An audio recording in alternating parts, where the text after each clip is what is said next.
रायपुर में राजभवन के बाहर भी प्रदर्शन किया जा रहा है। छात्रों पर लाठीचार्ज के विरोध में कांग्रेस प्रदर्शन कर रही है। राजभवन के बाहर जुटे हैं कांग्रेस के कार्यकर्ता।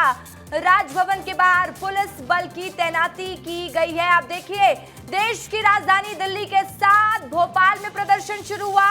अब राजधानी रायपुर में राजभवन के बाहर भी कांग्रेस का प्रदर्शन शुरू हो चुका है। सात्विक द्विवेदी मेरे सहयोगी सीधा लाइव जुड़ रहे हैं वहां से। वहां की तस्वीरें भी आपको दिखाएंगे क्योंकि इस वक्त देश में माहौल गरमाया हुआ है। सात्विक मौके पर मौजूद है। सात्विक, तस्वीरें दिखाइएगा। हाँ बिल्कुल ऋषिका, देखिए राजभवन के सामने की तस्वीरें हैं जहां पास कांग्रेस लगातार बड़े स्तर पर प्रदर्शन करते हुए दिखाई दे रही होगी आपको। देखिए यहाँ पास सुबोध हरितवाल है जो कि नारा लगाते हुए आपको दिखाई दे रहे होंगे ऋषिका। साथ में श्री कुमार मेनन बैठे हुए हैं, साथ में नगर निगम के नेता प्रतिपक्ष आकाश तिवारी बैठे हुए हैं और लगातार भारतीय जनता पार्टी मुर्दाबाद के नारे लगाए जा रहे हैं। देखिए ऋषिका, ये जो मामला रहा है कल तूल पकड़ते हुए हमें नजर आया था, जहाँ दिल्ली में लगातार जंतर मंतर में प्रोटेस्ट हो रहा था, जिसे लेकर के लगातार जो कांग्रेस की चाहे नेता हो, चाहे मंत्री हो, चाहे कार्यकर्ता हो, लगातार बड़े स्तर पर उग्र होकर के प्रदर्शन करते हुए नजर आ रहे हैं। और वहीं देखिए आज जो कांग्रेस लगातार बड़े स्तर पर पूरे प्रदेश भर में राजभवन के सामने प्रदर्शन करते हुए दिखाई देगी, चाहे मध्य प्रदेश हो, छत्तीसगढ़ हो। रचना बिल्कुल, देखिए बिल्कुल अमित शाह, मैं आपकी बात सुन रहा हूँ। अरे सर, मुझे जाने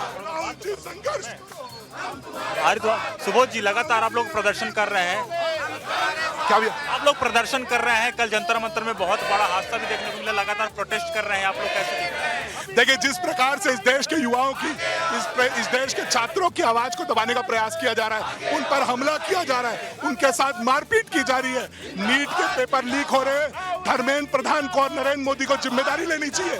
जिम्मेदारी लेने के बजाय छात्रों को लाठी से, आंसू गैस से मारा जा रहा है। उसके विरोध में राहुल जी ने आज प्रधानमंत्री के निवास का घेराव किया है। उसी क्रम में हम आज राजभवन का घेराव करने आए हैं और हमारी आवाज ये तब तक चलती रहेगी जब तक धर्मेंद्र प्रधान इस्तीफा नहीं देते, संसद में नीट पर विशेष सत्र पर चर्चा नहीं हो जाती।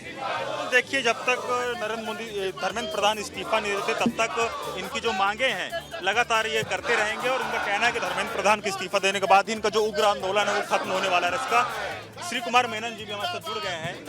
सर, लगातार आप लोग विरोध प्रदर्शन कर रहे हैं, बड़े स्तर पर कर रहे हैं, चाहे मध्य प्रदेश हो, चाहे छत्तीसगढ़ हो। कल भी जंतर मंतर में हम लोगों ने कई बड़ी तस्वीरें देखी, कि कैसे देख रहे हैं आप इस पर? देखिए, जिस प्रकार से कल अत्याचार किया गया है, हजारों की संख्या में छात्रों के ऊपर में जिस प्रकार लाठीचार्ज की गई, 15 साल 16 साल के बच्चे बच्चियां और पुलिस के वेश में भाजपा आरएसएस के लोग मारपीट कर रहे थे। भाजपा आरएसएस के लोग मारपीट कर रहे थे, वहां पर यह स्थिति थी।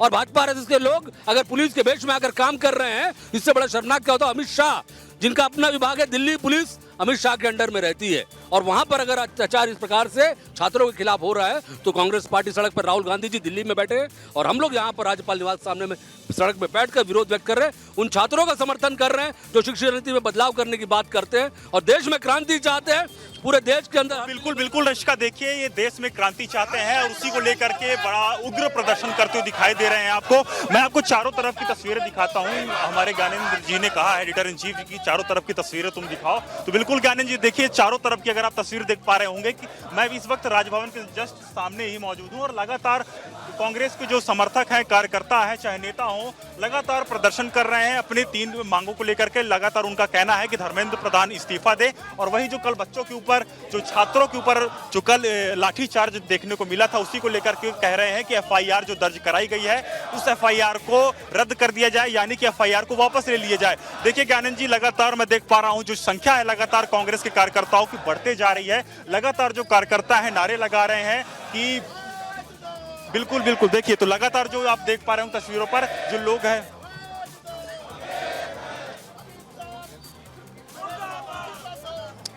बिल्कुल देखिए, अभी तक लगभग अगर रश्का देखा जाए तो यहाँ पर 100 से 200 लोग अभी यहाँ पास कांग्रेस के कार्यकर्ता और मंत्री लोग जुट गए हैं और लगातार प्रदर्शन करते हुए आपको दिखाई दे रहे होंगे। और जो कांग्रेस के नेता हैं और मंत्री हैं, लगातार उनकी 3 ही मांगे हैं और 3 मांगों को लेकर के ये लोग प्रदर्शन कर रहे हैं। पहला तो इन्होंने साफ तौर पर कह दिया है कि शिक्षा मंत्री धर्मेंद्र प्रधान को इस्तीफे की मांग की है, और दूसरा जो मामला है परीक्षा में धांधली और संसद में हो चर्चा, उसे लेकर के उन्होंने दूसरा बयान दिया। और वही तीसरा जो उनका बयान था और सबसे बड़ा बयान था कि दिल्ली में जो छात्रों पर एफआईआर एफआईआर हुई है उसे वापस लिया जाए, जिसे लेकर के लगातार ठीक है, सात्विक कांग्रेस लोचू अभी की आपको आपके राजभवन पास के हमारे सामने साथ प्रदर्शन करते हुए दिखाई दे देखिए रही न्यूज होगी। रूम से पॉलिटिकल एडिटर मृगेंद्र पांडे भी लाइव जुड़ चुके हैं। मृगेंद्र जी, देखिए क्या कांग्रेस की रणनीति, क्योंकि देश में अचानक राहुल गांधी का पीएम आवास के बाहर पहुंच जाना, अब अलग अलग जगह प्रदेशों में लोक भवन के बाहर कांग्रेस भी प्रदर्शन करती हुई दिखाई दे रही है। मृगेंद्र जी, देखिए, कांग्रेस ने बड़े स्ट्रेटेजी के साथ इस पूरे आंदोलन को प्लान किया। कांग्रेस के हर प्रदेश के बड़े नेता, आप देखिए कि डीके शिव कुमार से लेके